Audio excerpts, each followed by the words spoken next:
감정을 보는 안경. 서장 회색의 학자. 장마가 길었던 그해 여름 조선 후기 한양의 노학자 윤상선은 70의 나이에 자신의 삶이 점점 무채색으로 변해간다고 느꼈다. 부인의 상을 치른 지 6년이 지난 지금 그의 세계는 묵향만 남은 빈 두루마리처럼 메말라가고 있었다. 비가 그치지 않는 창밖으로 빗물이 처마를 타고 흘러내렸다. 한때는 그의 삶에 의미를 부여하던 글자들이 이제는 까맣게 메말라 그저 먹자국으로만 보였다. 학문을 깨우쳐도 벼슬이 높아도 사람의 마음은 알 수 없구나. 그는 중얼거렸다. 가을빛이 완연해진 어느 날 윤상선은 유일한 여제자 이연의 권유로 장안의 한 골동품 가게를 찾았다. 그녀는 스승의 눈빛이 날로 흐려지는 것을 걱정했던 것이다. 가게 안으로 들어서자 먼지 쌓인 서안 위에서 빛나는 노쇠테의 안경이 그의 시선을 사로잡았다. 이건 무엇이오? 윤상서가 물었다. 백발의 노상인이 미소를 지으며 대답했다. 그것은 천년을 기다린 물건이옵니다. 상석께 그저 드리겠나이다. 물건도 때로는 스스로 주인을 찾아가는 법이니까요. 집으로 돌아온 윤상서는 그날 밤 서재에서 그 안경을 꺼내보았다. 렌즈는 맑았으나 촛불에 비추면 오색 찬란한 빛으로 일렁였다. 홀린 듯 그는 천천히 안경을 집어들었었다. 순간 세상이 변했다. 제1장 푸른 빛의 두려움. 윤상서가 안경을 쓰고 처음 본 것은 서재 한켠에 놓인 낡은 촛대였다. 놀랍게도 촛대는 창백한 푸른빛 안개에 둘러싸여 있었고 그 안개는 미세하게 떨리며 마치 공포에 질린 듯 보였다. 조심스레 손을 뻗어 촛대를 만지자 그의 마음에 이상한 감정이 밀려왔다. 외롭다. 어둡다. 누군가 나를 보아주기를. 두려워 말거라. 내 불빛이 내 밤을 밝혀주고 있으니. 그가 속삭였다. 놀랍게도 촛대 주위의 푸른 기운이 옅어지더니 따뜻한 노란빛으로 변해갔다. 그것은 안심과 만족의 빛이었다. 호기심을 이기지 못한 그는 서재의 다른 물건들도 살펴보았다. 오래된 벼루는 갈색과 보라색이 섞인 광채를 내뿜었고 창가 화분은 연두빛으로 빛나며 생명의 기쁨을 속삭였다. 다음 날 아침 늙은 하인이 들어왔을 때 윤상선은 깜짝 놀랐다. 하인의 주위로는 따뜻한 황토색 빛이 맴돌고 있었고 그 색에서는 충성과 걱정의 감정이 느껴졌다. 내 걱정 고맙구나. 윤상서가 말했다. 하인은 놀란 표정을 지었다. 평소 말이 없던 주인이 그의 마음을 읽은 듯 말했기 때문이다. 제2장 붉은 분노와 주황빛 걱정. 정오가 되자 이연이 찾아왔다. 그녀는 24세 나이에 이미 뛰어난 학식을 갖추고 있었다. 양반가의 딸로 태어났으나 어릴 적 역병으로 부모를 잃고 윤상서의 문화에 들어온 그녀는 유일한 여제자로 스승의 각별한 애정을 받고 있었다. 윤상서는 놀랐다. 이연의 주위로는 따뜻한 주황빛이 맴돌고 있었는데 그것은 선생을 향한 걱정과 존경, 그리고 그 아래로 희미하게 빛나는 외로움이었다. 그대, 마음속에 외로움이 있구나. 이연의 눈이 커졌다. 선생님 무슨 말씀이신지. 다음 날 윤상서는 이연과 함께 성균관 근처를 거닐었다. 말다툼을 벌이는 상인들 주변에는 짙은 붉은색이 불꽃처럼 타오르고 있었다. 성균관 담장 근처에서는 과거를 앞둔 선비들이 모여 있었으며 그들 주위로는 짙은 보라색과 회색 구름이 맴돌고 있었다. 이연이 물었다. 선생님 무엇을 그리 유심히 보고 계십니까? 세상의 색을 보고 있단다. 사람들의 마음속에 있는 색이지. 담장 너머로 젊은 남녀의 웃음소리가 들려왔다. 윤상선은 그쪽을 바라보았고 분홍빛과 황금빛 광채를 보았다. 그것은 설렘과 사랑의 빛이었다. 젊음이란 아름다운 것이구나. 선생님께서도 한때는 젊으셨을 텐데요. 이연이 조심스레 말했다. 그렇지. 나도 한때는 저런 분홍빛 감정에 휩싸였었지. 제3장 이연의 분홍빛 슬픔. 보름이 지나자 윤상선은 점점 더 많은 것을 보기 시작했다. 그의 오래된 문갑은 희미한 회색빛을 내뿜고 있었고 매화나무는 초록빛으로 빛났다. 어느 날 윤상선은 이연의 집을 찾았다. 그녀가 며칠째 찾아오지 않아 걱정되었다. 문틈으로 새어나오는 분홍빛과 검은빛이 뒤섞인 기운이 그를 불안하게 했다. 이연은 한동안 말을 잇지 못했다. 제가 혼인을 약속한 이가 있었습니다. 3년 전 과거를 보러 한양에 왔다가 만난 선비였죠. 어제 그의 부고가 전해졌습니다. 변방에서 역병으로. 윤상선은 그제야 이연의 색채를 이해했다. 분홍빛은 사랑이었고 검은빛은 상실이었다. 그 아픔 이해한다. 나 역시 아내를 잃었을 때 그 어둠을 알았다. 어떻게 이겨내셨나요? 그리고 누군가에게 자신의 이야기를 들려주는 것도 도움이 된단다. 그날 밤 이연은 윤상서에게 자신의 약혼자에 대한 모든 기억을 들려주었다. 그녀의 이야기가 이어질수록 그녀를 감싸던 검은 기운이 조금씩 옅어져 갔다. 제사장 초록의 질투, 노랑의 기쁨. 한 달 후 이연은 다시 윤상서의 집을 찾아왔다. 그녀의 색채는 여전히 슬픔의 흔적을 품고 있었지만 이제 그 위로 밝은 파란빛 호기심이 돋아나고 있었다. 선생님, 요즘 들어 선생님께서 사람들의 마음을 꿰뚫어 보시는 것 같습니다. 무슨 비밀이라도 있으신 건가요? 윤상선은 처음으로 이연에게 안경의 비밀을 털어놓았다. 선생님, 그 안경을 저도 한번 써볼 수 있을까요? 그때 예정에 없던 손님이 찾아왔다. 윤상서의 오랜 벗인 이판서였다. 윤상서는 놀랍게도 벗의 주위를 울퉁불퉁한 초록색 껍질이 감싸고 있는 것을 보았다. 그것은 질투와 미움의 색이었다. 자네 안색이 좋아 보이네. 요즘 좋은 일이라도 있는가? 자네는 어떤가? 마음에 품은 것이 있어 보이는데. 사실 자네가 부러웠네. 학식, 명예, 제자들의 존경. 자네는 모든 것을 가졌지. 이판서는 고백했다. 두 사람은 오랫동안 이야기를 나누었고 이 판서가 떠날 때쯤 그의 주위로는 따뜻한 노란빛이 감돌고 있었다. 이 판서가 떠난 후 이연이 다시 물었다. 선생님, 제가 한번 써봐도 되겠습니까? 마침내 윤상선은 안경을 벗어 이연에게 건넸다. 이연은 안경을 쓰자마자 놀랐다. 선생님, 선생님 주위가 온통 무지개 빛입니다. 모든 것이 살아있는 것 같아요. 나의 색은 어떠냐? 무지개처럼 오묘합니다. 하지만 중심에는 밝은 파란빛이 있어요. 그것은 마치 지혜와 같은 색인 것 같아요. 제오장 검은 슬픔과 하얀 순수. 또 한 달이 지났다. 어느 날 윤상서와 이연은 마을을 둘러보다 짙은 검은 안개에 둘러싸인 집을 발견했다. 그 안개에서는 슬픔과 절망의 감정이 밀려왔다. 문을 두드리자 한 젊은 여인이 나타났다.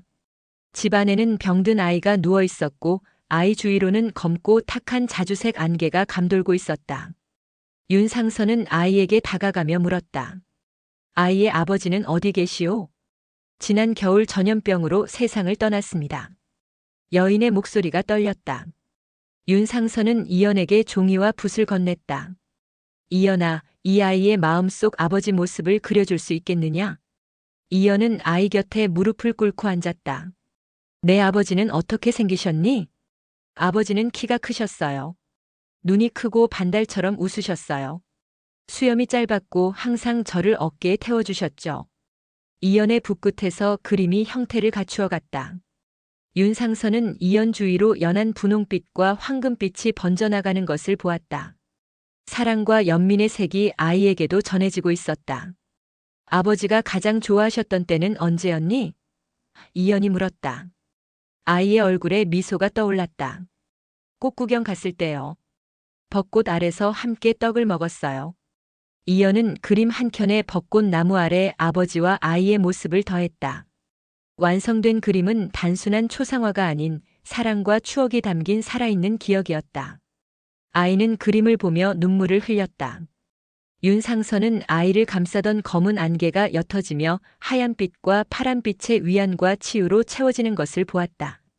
이 그림을 아이의 베개 밑에 넣어두세요. 그리고 매일 밤 아버지 이야기를 들려주세요. 윤상서가 말했다. 이틀 후 아이는 자리에서 일어나 마당에서 놀고 있었다. 여인의 주위로는 밝은 노란빛 희망이 감돌았다. 선생님, 그림을 베개 밑에 넣어둔 날부터 아이의 열이 내리기 시작했어요. 때로는 마음의 병이 몸의 병보다 더 사람을 아프게 하는 법이지요. 집을 나서며 이연은 물었다. 어떻게 하셨습니까? 아이의 병이 아버지를 그리워하는 마음에서 비롯됐다는 것을 색이 말해주었단다. 검은 안개 속에 그리움이 가득했으니. 그날 저녁 이연은 약혼자를 잃은 후 붓을 들기 두려워했던 시간들을 떠올렸다. 오늘 아이의 미소를 보며 그녀는 자신의 재능이 단지 그림이 아닌 마음을 치유하는 방법임을 깨달았다. 제육장 무지개빛 지혜. 계절이 바뀌고 찬 바람이 불기 시작했다. 윤상선은 이제 마을에서 색을 보는 현자로 알려졌다. 이연은 그의 곁에서 제자이자 조력자로 그를 돕고 있었다. 그러나 윤상선은 점점 지쳐갔다. 너무 많은 감정을 보고 느끼는 것은 그의 영혼을 소진시켰다. 어느 밤 그는 마을의 오래된 절을 찾았다. 이연도 그와 함께였다. 그곳에는 수백 년 된 고목이 있었는데 그 나무 주위로는 깊고 고요한 파란빛이 감돌고 있었다. 그것은 지혜와 평온의 빛이었다. 어찌해야 하오? 이 모든 감정들이 날 덮치고 있어. 윤상서가 속삭였다. 바람이 불었고 고목은 마치 대답하듯 나뭇잎을 흔들었다. 그것은 소리가 아닌 색채로 말했다. 부드럽게 펄럭이는 금빛 파도가 윤상서를 감쌌다. 그는 그 의미를 이해했다.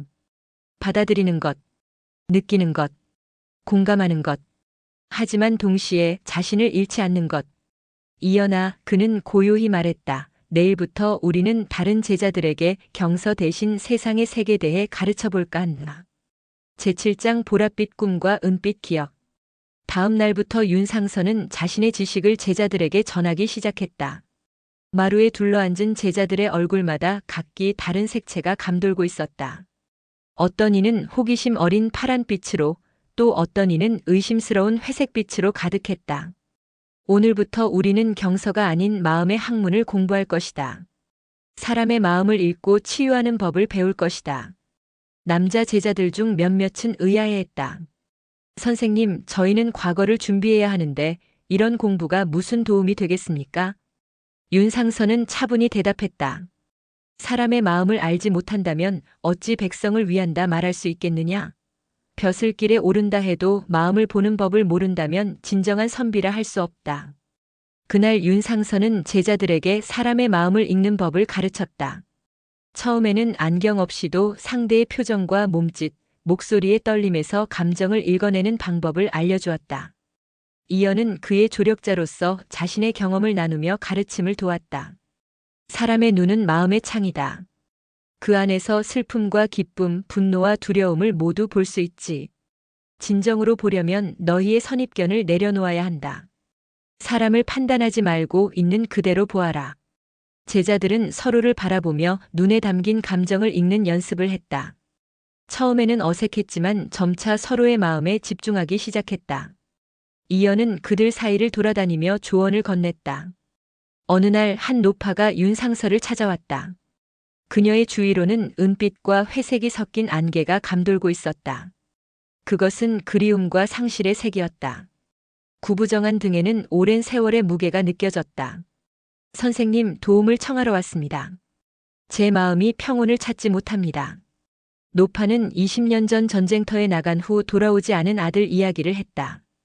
그녀는 아들이 살아있다고 믿고 싶었지만 한편으로는 이제 그를 놓아주고 싶었다. 그 사이에서 갈등하며 밤마다 잠을 이루지 못했다. 윤상선은 노파에게 눈을 감게 한 후 그녀의 손을 부드럽게 잡았다. 그러자 노파의 기억 속에서 아들의 아기 때 모습이 희미하게 떠올랐다. 20살의 늠름한 청년, 전쟁터로 떠나기 전 어머니에게 마지막으로 절을 올리던 모습이었다. 그대의 아들은 말하고 있소. 어머니, 이제 저를 위해 눈물 흘리지 마세요. 제 몫까지 행복하게 사세요. 노파의 눈에서 눈물이 흘러내렸다. 그 아이가 정말 그렇게 말하나요? 당신의 아들은 여기 있소. 윤상선은 노파의 가슴을 가리켰다. 그는 당신 마음속에 살아있소. 그리고 그는 당신이 평안하기를 바라고 있소. 노파의 색채가 변하기 시작했다. 회색 안개가 걷히고 따뜻한 은색빛이 드러났다. 그것은 수용과 평화의 빛이었다. 그녀는 오랜 무거운 짐을 내려놓은 듯 어깨를 펴고 일어섰다. 고맙습니다, 선생님. 이제 이제 제 아들을 보낼 수 있을 것 같습니다. 이연은 이 모든 과정을 지켜보며 자신도 모르게 눈물을 흘렸다. 윤상서가 그녀에게 다가와 속삭였다. 보았느냐? 때로는 사람들에게 필요한 것은 진실이 아니라 마음의 평화란다. 그리고 그 평화는 그들 안에 이미 존재한단다. 그날 밤 제자들은 노파의 이야기를 듣고 깊은 감명을 받았다. 그들의 주위에는 더 이상 의심의 회색빛이 보이지 않았다. 대신 보랏빛 경외와 황금빛 열정이 피어나고 있었다. 제8장 황금빛 연민과 회색 고독. 세월이 흘렀다. 윤상서는 이제 75세가 되었지만 그의 영혼은 젊어진 듯 했다. 이연은 그의 곁에서 함께 사람들을 도왔다. 어느 겨울날 둘은 시장에서 소란을 발견했다. 사람들이 한 소년을 붙잡고 있었다. 소년의 옷은 해지고 낡았으며 마른 몸은 찬바람에 떨고 있었다. 이 도둑놈이 과일을 훔쳤습니다. 상인이 분노에 찬 목소리로 외쳤다. 윤상서는 소년에게 다가갔다. 그의 주위는 회색과 보라색 안개로 뒤덮여 있었지만 그 속에서 희미한 황금빛이 보였다. 그것은 책임감과 염려의 색이었다. 내가 과일을 훔친 이유가 무엇이냐? 소년이 고개를 들어 윤상서의 눈을 마주 보았다. 어머니가 병석에 누워 계십니다. 동생도 5살밖에 안 됐어요. 아버지는 징용으로 끌려가신 후 소식이 없고. 소년의 눈에서 눈물이 흘렀다. 그의 색채 속에서 황금빛 책임감이 더욱 강하게 타올랐다. 이연은 소년의 손에 있는 동상 자국과 화상의 흔적을 보았다. 일도 열심히 하고 있지? 소년이 끄덕였다. 새벽에는 나무를 해서 팔고 있어요. 하지만 어머니 병세가 악화되어. 윤상서는 상인에게 다가갔다. 이 소년이 훔친 과일값을 내가 치르겠소. 약값도 주겠소. 상인은 여전히 분노에 차 있었다. 도둑은 벌을 받아야 합니다. 이 아이는 도둑이 아니라 아픈 어머니와 어린 동생을 책임지는 효자일 뿐이요. 당신 마음속에도 연민이 있음을 내가 알고 있소. 상인은 놀란 눈으로 윤상서를 바라보았다. 그의 붉은 분노가 서서히 사라지고 황금빛 연민이 드러났다. 그렇다면 내가 약간의 과일을 더 보태겠소. 아이야, 앞으로는 훔치지 말고 내게 와서 말하거라. 소년의 주위를 감싸던 회색 안개가 걷히고 노란빛 희망이 피어올랐다. 그들은 소년의 집으로 함께 갔다. 마을 외곽의 허름한 초가 안에는 창백한 얼굴의 여인과 5살 남짓한 아이가 있었다. 윤상서와 이연은 그날 저녁 늦게까지 머물며 방을 정리하고 약을 다리고 따뜻한 음식을 만들어 주었다. 돌아오는 길 이연은 말했다. 선생님, 오늘 우리는 소년 가족뿐 아니라 상인의 마음속 연민도 깨웠어요. 윤상서는 고개를 끄덕였다. 작은 행동 하나가 여러 사람의 색채를 변화시키는 것, 그것이 세상을 바꾸는 첫걸음이란다. 제구장백색의 진실과 무지개의 조화. 10년이 더 흘렀다.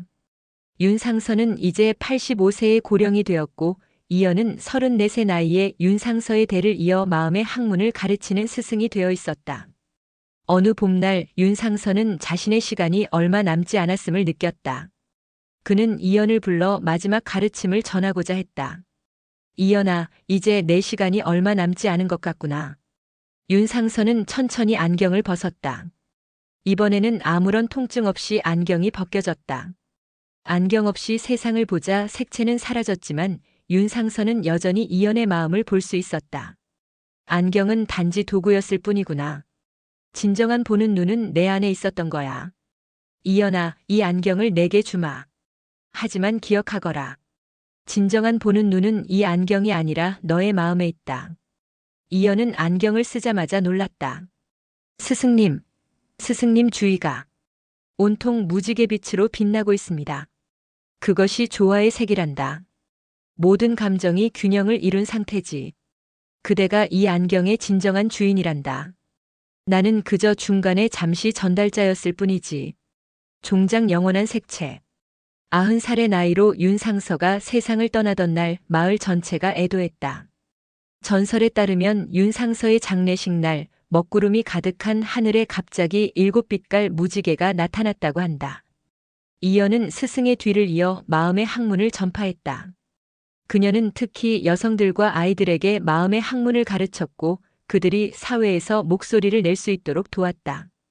진정한 학문은 경서에만 있지 않습니다. 여러분의 마음 속에도 지혜가 있고 세상의 모든 것 속에도 지혜가 있습니다. 80의 나이에 이연도 세상을 떠났다.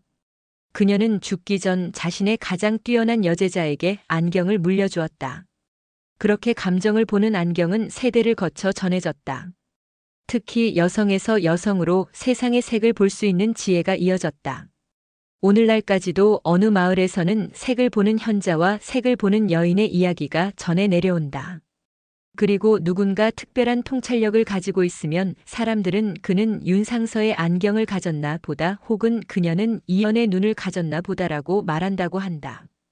장마가 긴 여름밤 어느 작은 마을에서는 가끔 무지개빛 안경을 쓴 여인의 모습이 보인다고 한다.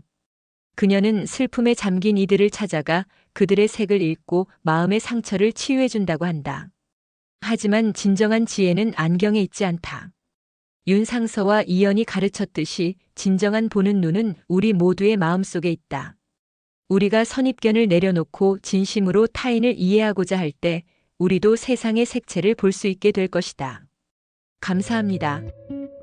구독과 좋아요를 눌러주세요.